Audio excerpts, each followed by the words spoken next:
Radio Rahim with Robert Helenius. You have a huge task on Saturday night, the return of Deontay Wilder, but it is also the return of Robert Helenius. In the year that you've been off, and it will have been more than a year by the time you step in the ring, what kind of improvements have you made, and what might we see that we haven't seen in your career thus far? Well, we have been doing a lot of footwork and explosiveness training to match up with Wilder's explosiveness. The boxing technique I think I had already because I have been boxing for 25 years and always working on my techniques and stuff like that. But mainly we've been focusing on keeping it fast, powerful, and elusive. Wilder is no stranger to you. You guys have been in the ring for countless rounds already. Yeah. How does that experience inform what we might see Saturday night?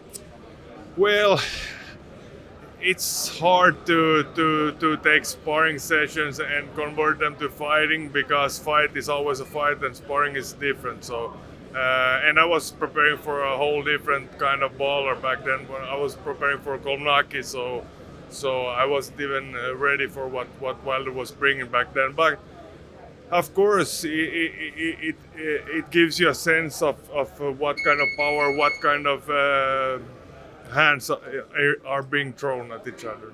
Now, you're on a winning streak, so no one can say that you're just like a knockover opponent. But it is possible that maybe he's chosen you because he feels like he knows you. He knows what to expect and knows how to get the win. But then I think he made a similarly bad decision as Kolnaki.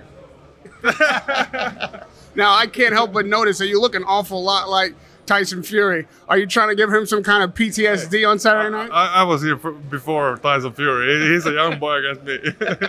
Everybody knows that Wilder has that big right hand.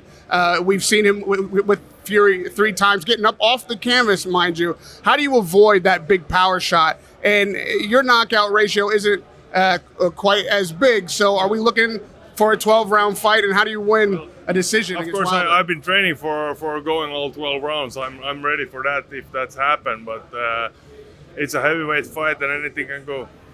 Is there a shot that you felt like is in your arsenal that's a knockout shot? Well, I think I'm not without power, so nobody had stopped Kolnaki before, and nobody had stopped Erkan Teper before, so.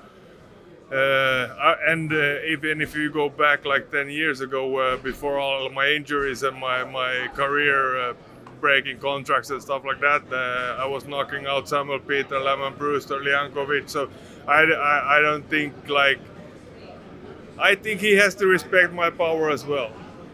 You're on a 3-win streak, but you've overcome, like you said, injuries. You've had your struggles. He's coming off of 2 losses.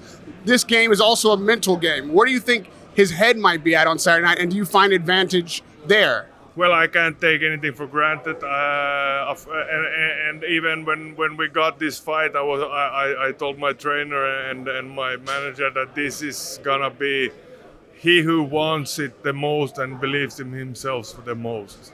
You're a big underdog Saturday night, and the American fans that may not know you very well, when that final bell does ring, what would you like for American fans in boxing around the world to know about Robert Helenius? Well, I think they're gonna notice that in the ring, and